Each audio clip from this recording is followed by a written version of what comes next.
Do you have any requests being the primary audience right now? What's your mood like?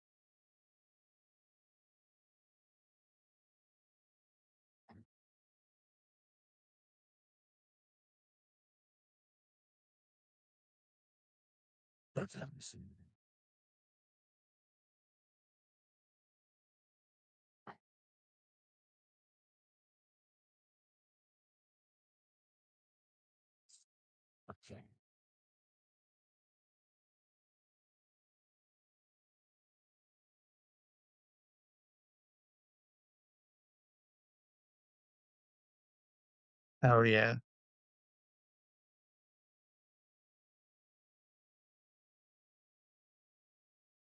Um, I've got one for that actually.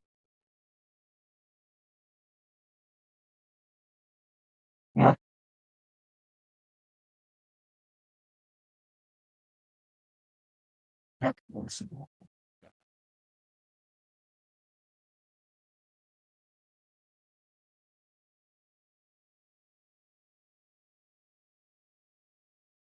gonna grab some.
I don't know why this has become this way, but um, I have the bear spoon as like a little, like, I don't know, uh, like a almost like a ritual thing on my desk. And so if you hear clattering around, that's the noise.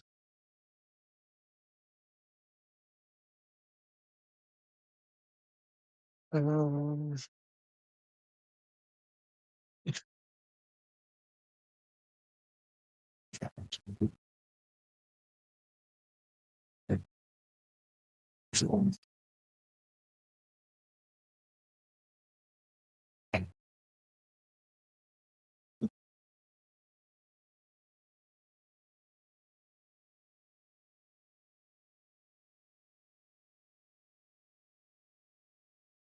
All right. So first one that I'm reading is going to be from this book, which is titled "On Centaurs and Other Poems" by the author Shoshana Kinshaka. Polish. I am Polish too, but I have no idea how to pronounce some of the Z names, which is on me. It's translated by Alex Brozlovsky, titled Process.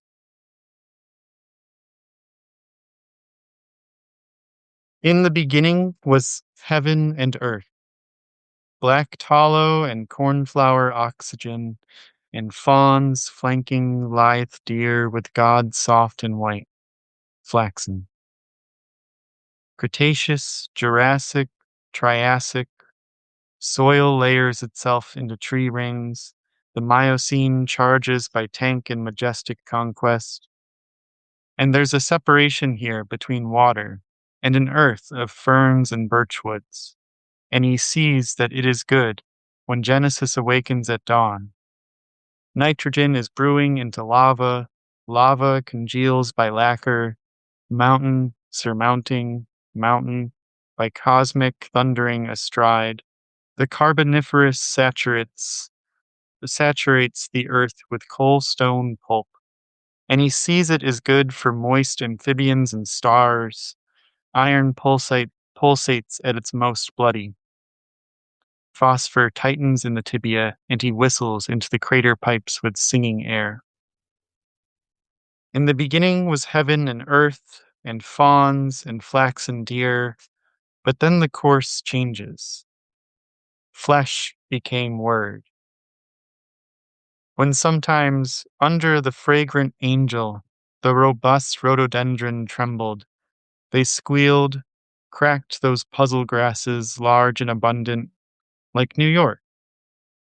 In Conine, Brest, Rouen, on the squares daisies wither, and policemen, night by night, are loving their wedded wives.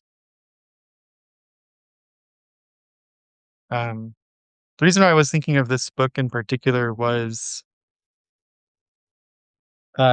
this author writes a lot about like pairing the awe of how large the world is with fairly everyday moments.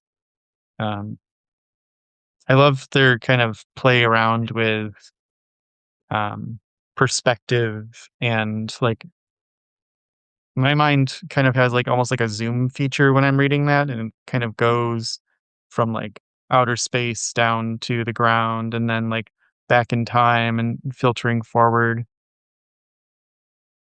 But yeah, here's another poem by the same author. In place of a pink letter. My tiny city has too many streets. I cannot meet you, though each day I count them all. My tiny city doesn't have enough streets. There is not one in it that two could meet on.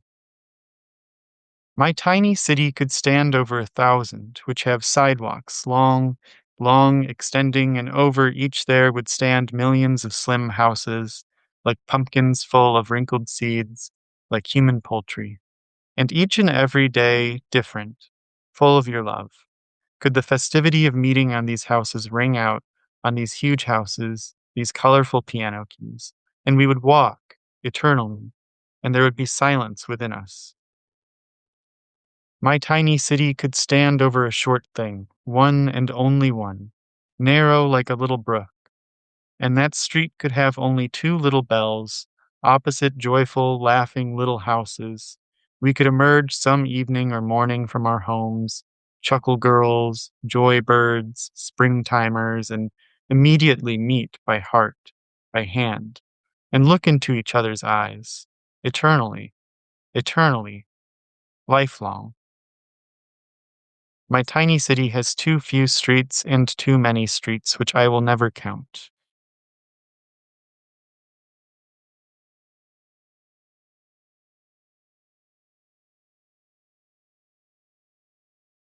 Um, I'll move on from her, but also, if your internet's unstable or you gotta go, like, no obligation to stay or whatever. I apologize. Very, very new endeavor for me, so I'm not really sure how this sounds or, all that good stuff, but happy to spend some time while I can.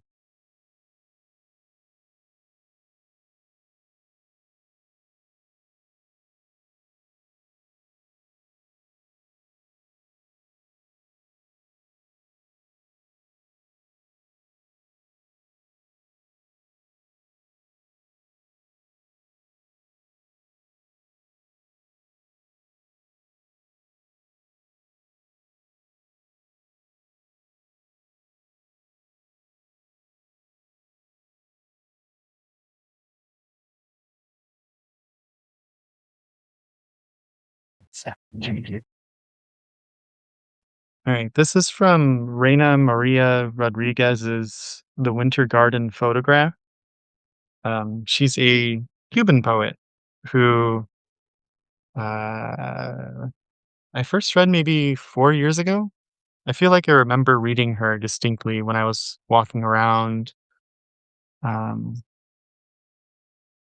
the neighborhood when we lived next to the Trader Joe's at the top of the hill. But yeah, I love her very much. She's a very calming poet to me and always kind of brings back the like breath related memory of just a casual gait through during like the springtime, like April. Sometimes. Sometimes they played hide and seek, he and she hiding in turn among piles of hay and trimmed plum hedges, because he knew about horses and seeds and smelled like fruit from his thick lips down to his hooves.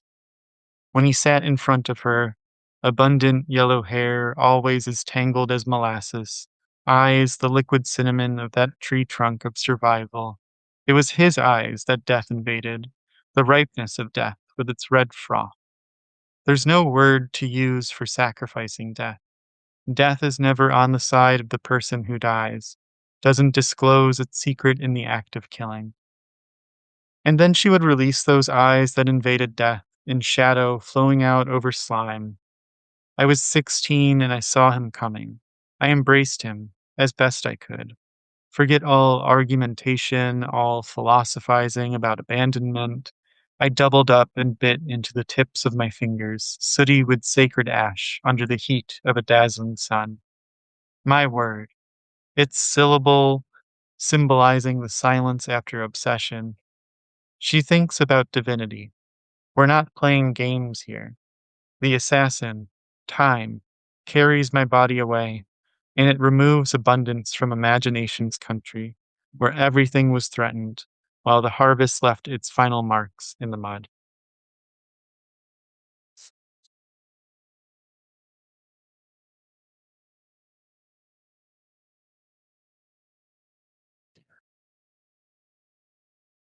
What really strikes me about her is she just kind of pulls uh, death into like everything in that like highly dramatic, poeticized way.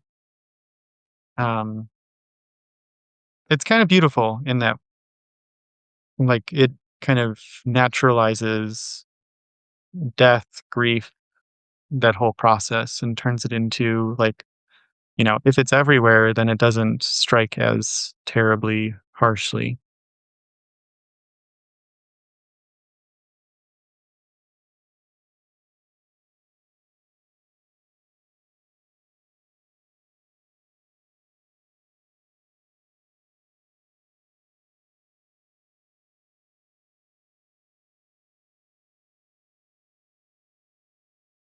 Mm.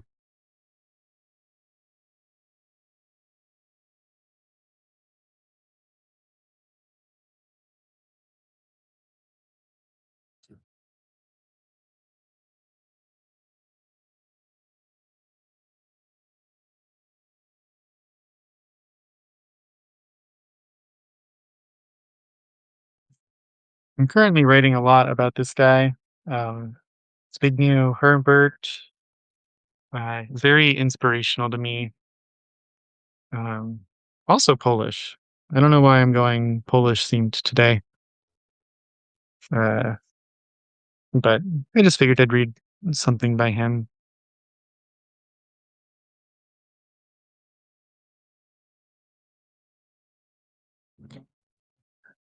This is from his collected poems, translated by.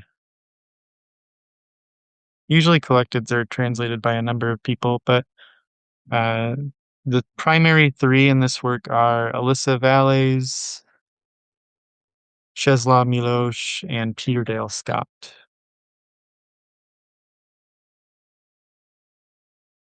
I would like to describe.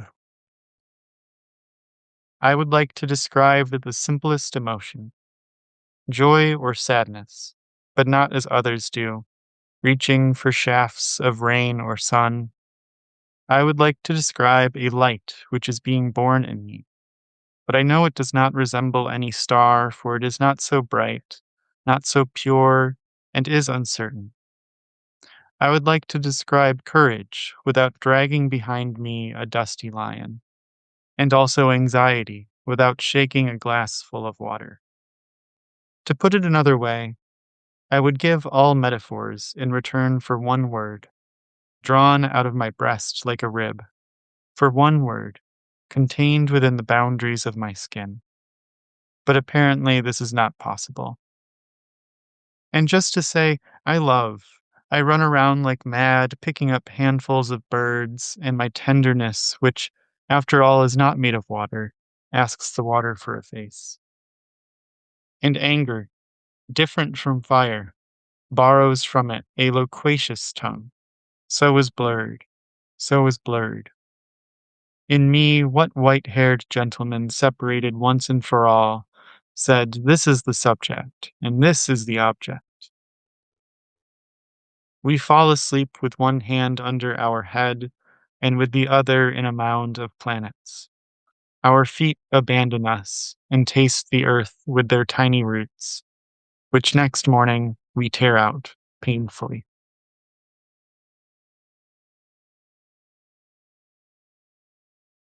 I'm catching a theme in what I'm reading so far, even if I didn't really have this uh, in my head when I was picking these out, which is most of the poems that I like or that I remember are the ones that start in a fairly straightforward or like direct sense and then move into something very ethereal, much less like strict towards a direct meaning.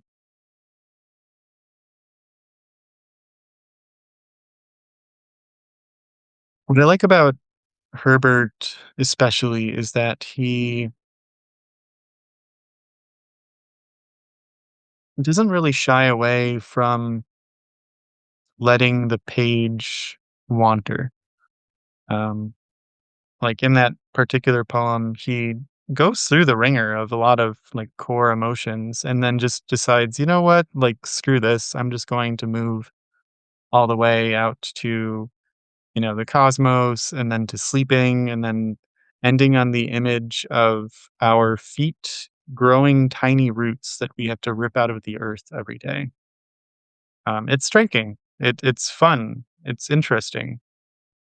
And it makes me wonder, what a lot of poets, these images don't just come like most things, I would argue, aren't just created. Most things have some form of inspiration. And I wonder what he looked at or what he's experienced to see, um, to think of the image of feet growing tiny roots.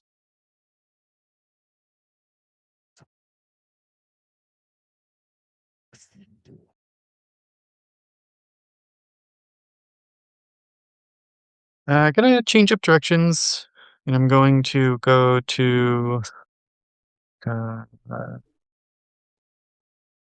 Palestinian poet Samer Abu Hawash with Ruins and Other Poems, translated by Huda Fakhreddin. Um, the tough part is these poems are either quite long or just into kind of parts that, uh, yeah, just take some space. But I don't mind. I've got time, so I'm just gonna read through until I feel like stopping. I'm gonna start with the third section in this book, uh, called "A Bench Remembers."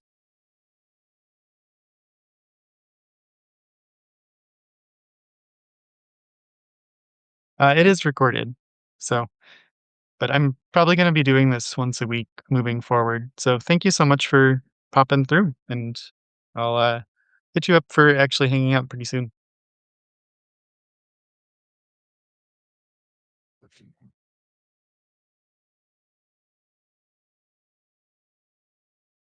A bench remembers. Behind the breaths neglected in the cracks, autumn slowly descends. From the cracks in another ceiling, it returns to cry without reason. Eyes dry on curtains that are no longer there, an evening weary in pictures, a small sun born after a midnight that belongs to no one, an old handkerchief carefully folded by the mother and placed reverently on the pillow of a man made of sighs and regret and other invisible forms of silence. Water gush in insomnia. Soil mixed with pebbles, dry grass, and words that drift from one evening to another, from mouth to eye, on sidewalks, faded in forgetfulness. But they, the words, remain here like windows flickering in the unwavering dark. For 40 years, these prayer beads have hung like a wave on a rusty nail, on a wall crowded with clocks. The black beads are eyes without light, guarding the shadows of sleepers and those whose names have unraveled from them and scattered in the air. A breeze, but still nothing moves in the trees. A man on a bench, he too is still. A memory attempting to remember. Eyes that flow inward, unsaid words. In the dead photos, something clearly suffers. We do not see it. What difference does it make if we truly survive from one evening to another, or from a place to a wound? What difference does it make if we have not progressed for 40 years except by a touch or a speck of dust that we knew all along was here? Summer is a word, the touch, too. The rooms in the end are not walls because no matter how hard we try, we can't find a way to gather in a single word the shadows, the breaths, and the secret water that continue to flow between two wasted lives. The words that said nothing before still say nothing now. Dull voices like a night that leaves, a light touch on your face, on your shoulder, on that distant spot in your soul, a separation that happens in the moment. The images that faded are also the images that stayed. I stand alone at the end of a secret hallway where the door is not wide enough for all the silence there, where the arms are stone shadows in a moment of long farewell. A hand that forgets itself in the window becomes, in memory, a cloud. A hand becomes invisible dust on the doorknob, on the table. The image, very close against your eyes, erases itself. A soundtrack for a forgetting that forgot to be forgotten. At night, in the room of yesterday, I breathe moments from a life whose absence keeps multiplying in the air. My hand, in this darkness, tries to see. Orphans of light, we stand waiting for all that hasn't arrived, for all that never will. Meager words fall out of our pockets as we cross the days toward the tree of beginning. A house, a street, a city, a door, a window, a curtain, a hand, an eye, a heart, a wall, a touch, desolation. Word pebbles on the table, and our eyes still from afar stare back at us. This air is sharp, sharp and familiar, and for a moment it almost feels real, like a sunset in a distant house, like old couches preoccupied with their absent owners, like something that longs to be touched, like a touch longing to be something. Lost words cling to stones, fireflies without light, carve the darkness of this day, then fall like old glances falling into the emptiness of a room filled only with a chair for memory alone. And yet sometimes a lonely tree illuminates a street just as within the eye, absent shadows clamor, a mysterious glimmer throbs with something remembered. We climb words to cities submerged in waters that haven't yet arrived. We climb rooms to the words we mistake for doors. We stand for a long time before the paradox. One of us says, a door, and suddenly the air petrifies around a hand extended in the dark. One of us says morning and turns to dust on the threshold of a door that leads only to a wall. A face on a couch, a face in front of a wall, in a photograph, in a glance. Or, what is this face doing here, where there is nothing but white blindness and bedrooms inhabited by desolation or dampness or silence? Or, a bewildered face in front of a window as the trees pass by, remains in confusion, asking for no explanation because a single glance is enough to summarize a life. That was too much, or never was. Something doesn't arrive. Many words lose their light before they are born. The images are an ache nestled in a defunct head, like a life seen from the window of a train passing through this deserted room. A man without a window, without a sky, a man with a cigarette on a bench in front of the sea.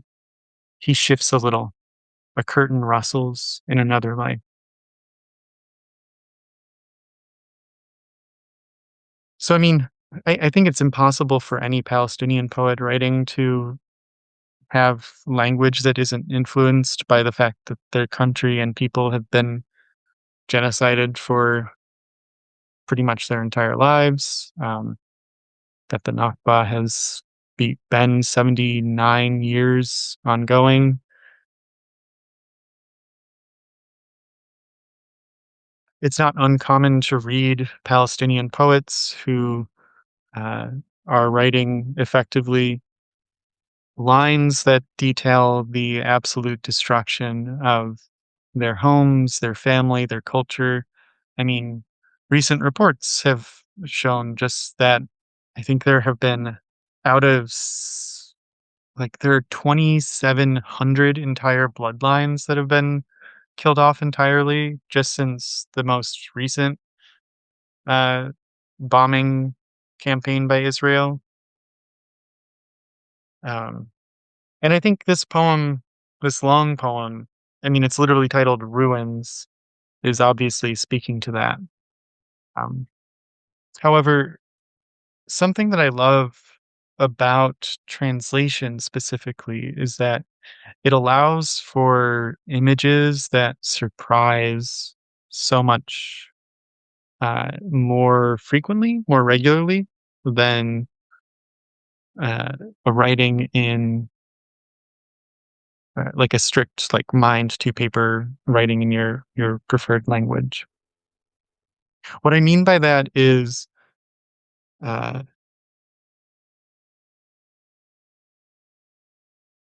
I think when you are trying to verbalize a language from your own brain through your own language, it's very difficult to not filter what you say.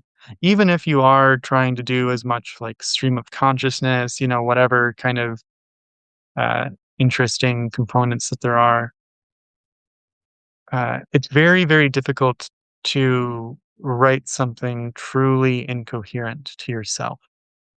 Um, when I was reading this poem the first time, I got to the image of at the end of a secret hallway where the door is not wide enough for all the silence there, where the arms are stone shadows in a moment of long farewell. Um, I was just so struck by the idea of a door that isn't wide enough for silence. Uh, it's such an evocative image to me, and I think something that uh, really I haven't read before, I haven't experienced before, I haven't thought of that image of the physical dimensions and limits of a threshold versus silence. Um, but I love this book very much. Again, it's Samer Abu Hawash, Ruins and Other Poems, translated by Huda Fakhruddin.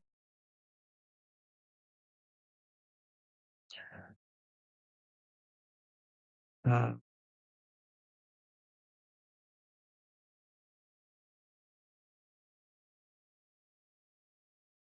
What next?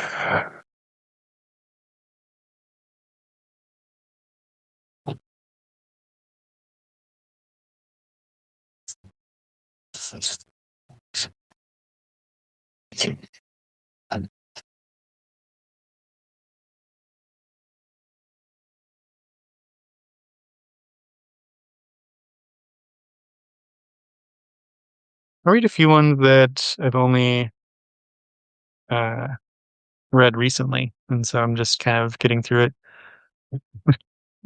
And again, I apologize in advance for anyone in the future who's watching this and seeing me butcher the names live because I didn't prepare looking up pronunciations.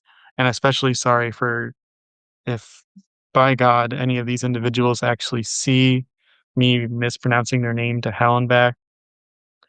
This is an Icelandic poet who, please God, uh, Brynja Hjelmsdottir. Sorry, translated by Rachel Breton. The title of the book is A Woman Looks Over Her Shoulder.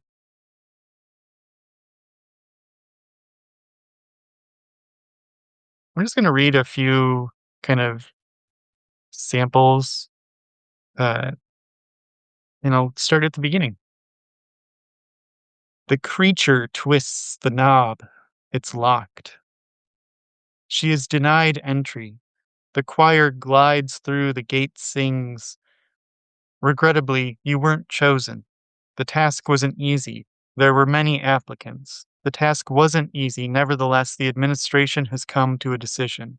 Regrettably, you weren't chosen. We wish you success. We encourage you to reapply. We wish you success and hereby inform you that regrettably, you weren't chosen. She peeks through the keyhole, sees the fantasist. The fantasist who fantasizes about being a man says, well, well, well, yes, yes, yes, well, well, well, yes. Fantasizes about being a man among men who validate one another. Yes, they are so valid and validated. Oh, and he tries to stifle the lustful moans at birth, moans that burst forth at the thought of a tight, firm handshake, of immortality as a statue, of placing his will in the heart of anyone who sees his face on the side of a bus. At the thought of sitting on a sofa on a set of a live broadcast, a confident, resolute, serious man saying, good evening, saying, wow, what a great question. He fantasizes of being steadfast, strict, merciful, like God, like steam that surges from a white chimney full of unstable reactive matter that erupts, so the wreckage flutters over the whole town, the whole fjord. Nothing rises from the ash, everything dies in fire. And the fantasist doesn't care at all. God is real, and he doesn't care that people on earth suffer every day. And did not God create man in his own image? Through the keyhole, the fantasist is seen transformed into a stuffed little god, strolling about and shaking hands while he swells with vomit that spews out through every hole, echoing, well, well, well. Yes, yes, yes. Well, well, well, yes. The creature closes the eye. She's pressed to the hole. From the other, she sees nothing save a cold wall. Um, I really like what a baller way to start a book. First of all, I don't know if this is like a selected edition and arranged in this way, or if it just sincerely the author just decided to start off by roasting the hell out of over serious men and uh, also making your first two words the creature is just, I think, really powerful and impactful to me as a lover of creatures.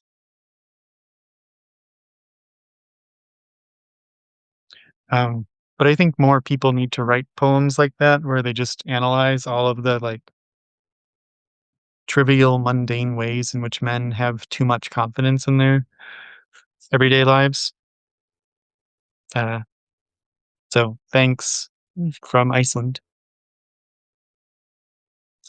We're gonna skip to now a Malaysian poet.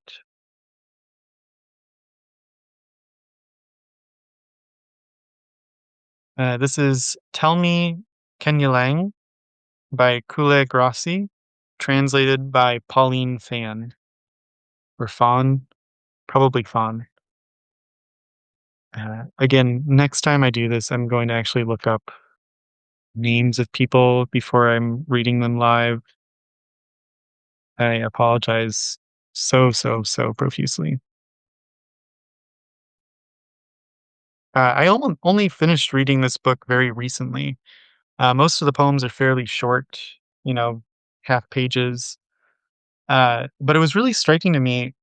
This particular work has been really, the author is very adamant on inventing and transcribing a type of like ritual form, which I thought was really interesting.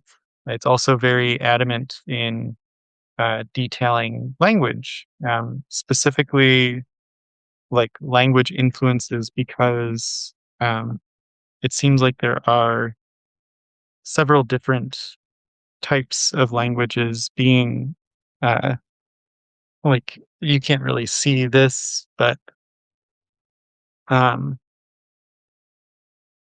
Iban, Kayan, Kelabit, Malay, Kenyan, uh, Bidayu, like it seems very centered in this idea of mesh and interweaving, both from a linguistic perspective and from the actual poems themselves.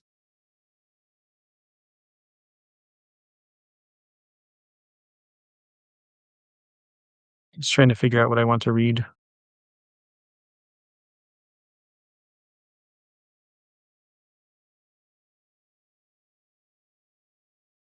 And Shirai falling in Narita. Every pothole in the street's curve hides a dew stain you found at every departure gate.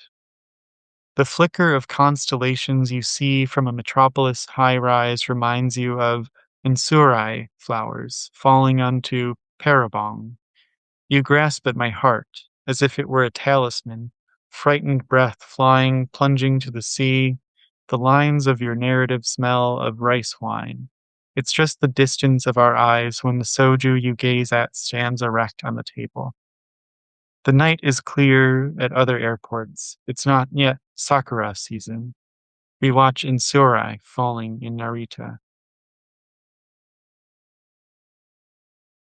A lot of these poems, I mean, I think the activating like image and mechanism of that poem that I just read is it's not yet sakura season.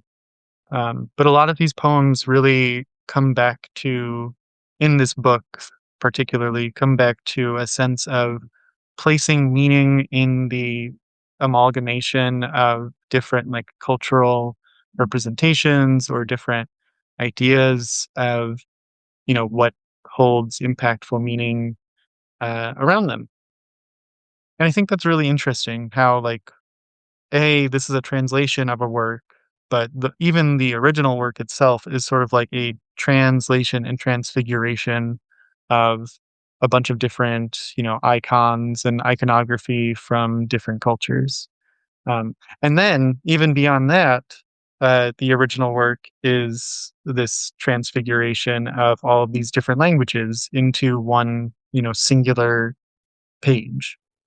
Uh, it's just a really like brilliant, brilliant endeavor, and I'll be certainly recommending this for quite a while. Tell me, Kenya Lang.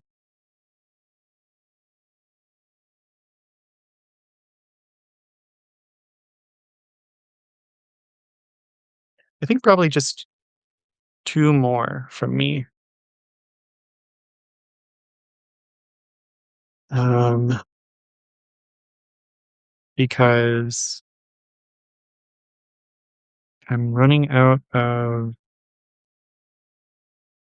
breath.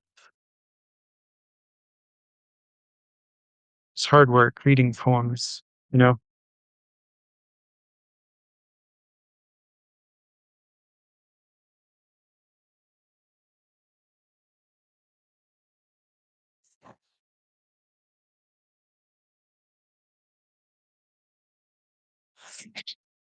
This is a book called Walking the Earth by Amina Saeed, translated by Peter Thompson.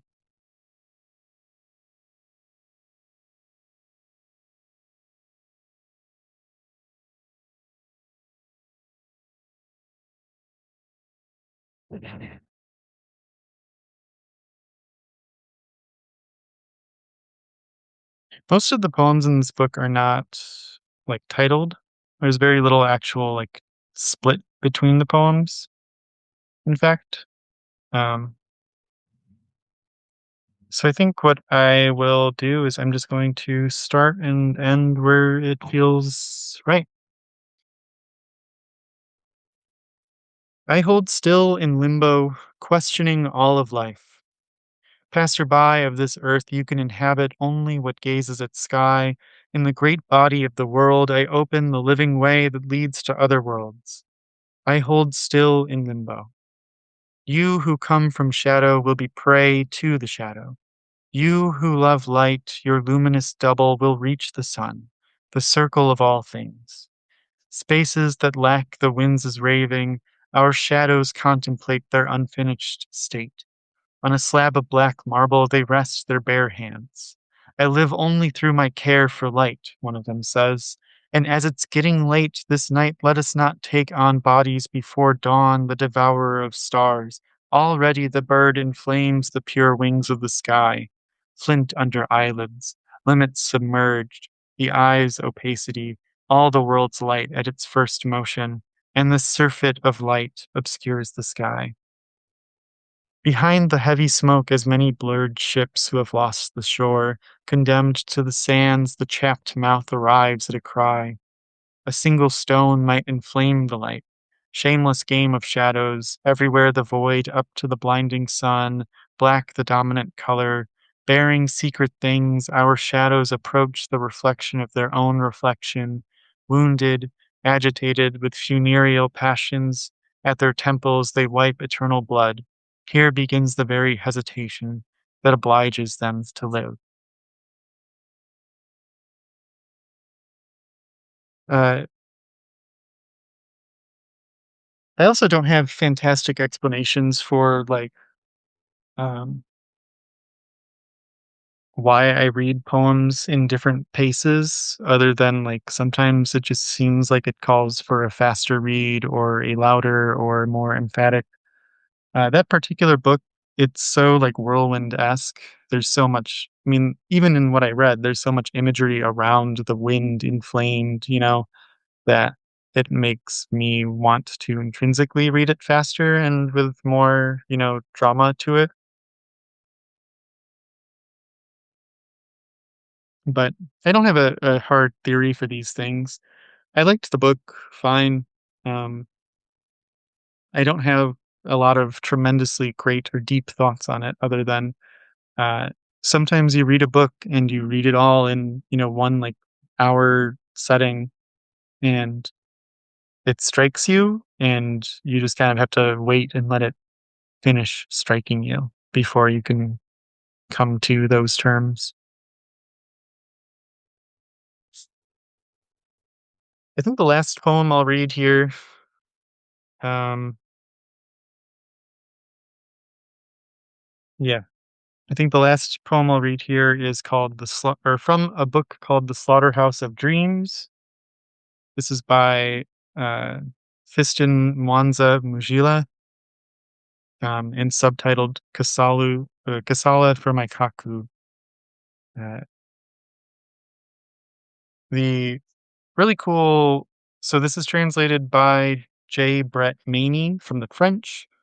Mujila, if I remember correctly, is yeah from the Democratic Republic of the Congo, um, and is pretty adamant about using Kasala as this sort of like meditative form representative of uh, like their own invention and pushing kind of language into that kind of metaphysical spiritual space. Um, a lot of this book uses language that I'm not familiar with, and though I look it up, and there is something of a glossary in the end. There's plenty of notes and all that. Um, I also like reading it not knowing. Uh, I like to read things without really craving them to tell me what it is they mean in every single line, and just reading the language and seeing if I can't catch the vibe otherwise. This is, I believe, the last one of the last poems of the book. It's titled "The City Within."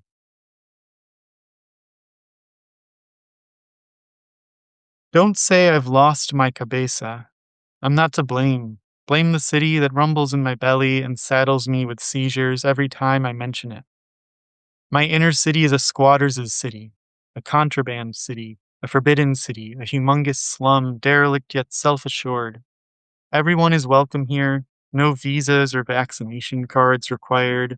And in my city, the racists, nativists, and cutthroats of the full moon are sent packing. They defenestrate themselves into the sea if they aren't inclined to put up with our laughter and smells, our powered parties and yen for freedom, our bebop and rumba. A world without skylights is a dim utopia, and we know where utopias tend when they float. Last minute heresies and hoaxes. Don't say I've lost my cabeza. My inner city is a happy city. My inner city is a cosmopolitan city. My inner city is a crossroads of civilizations. My inner city sits between East and West, the African tropics and Central Europe, Latin America and South Sudan, Bolivia and Afghanistan. Long thoroughfares connect every neighborhood of the city, my city. Por favor, don't say I've lost my cabeza. Don't say it even to Mvidi Mkulu, the elder spirit. My inner city is the most populous in the world, but also the most carnal and brotherly. People lay the table and eat outdoors under the noonday sun. They roll in laughter. In my city, the doors and windows of the apartments are open wide all year long to the traveler, passerby, and chance caller. The seasons clot in a mad desire for redemption. Wet summers, mild winters. Don't say I've lost my cabeza. My inner city is a port city. It dips its feet and hair in the water. Thousands of berths and embarkations take place all over my city, bringing salt, apples, cherries, silk, rugs, rum, juju, juice, shells, rice wine, as well as humans in all shapes and sizes, expressing themselves in various languages unknown even to them. On each face, a genealogy etched by years of migration and seasonal travels. Don't say I've lost my cabeza or that it's only tooth decay that loosens my tongue. My inner city, the city of Mwanza Mujila, is a conglomerate of dreams, and some of these dreams are green, sumptuous, thunderous. My city is a veranda, an enormous bazaar, a fair, a baffling jukebox, an open-air bar, a marvelous bordello. Here we play and make swing every kind of music and dance. Tango, polka, pique, candombe, the waltz, samba, kinzomba, and nonstop jazz when you pace the alleyways of my city, of my inner city. If you don't hear Mingus on bass, Mongezi Feza on trumpet, Max Roach on drums, Dudu Pukwana on sax, Duke Ellington on piano, it's because the vibratos of Bessie Smith pulse in your ears, a feverish voice singing crazy love, a cappella between the Angelus and the Muezzin's call to prayer. Shh. Don't say I've lost my cabeza. Three emancipated rivers flow through my city, the Yangtze, the Danube, and the Limpopo. My city is fragrant with daffodils, the scents and spices of Zanzibar. My inner city is a city of hope. My inner city is not a citadel. My inner city is not a prison. My inner city begins in Graz and ends in Port Elizabeth, passing through Caracas, Nagoya, Thessaloniki, Odessa, and Seattle. In my inner city, I am not some guy from the Congo or Zimbabwe. In my inner city, I am not a man. I am not a woman. I am not a foreigner. In my inner city, I am not, uh, sorry, in my inner city, I am not a white, a black. I am just the grandson of my paternal grandmother, Julianne Wa Mwanza.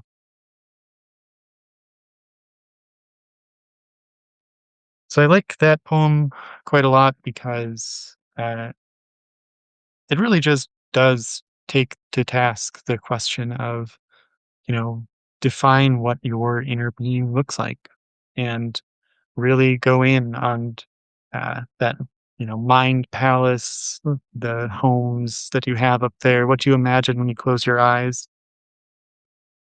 Um, but yeah, thanks so much for hanging out.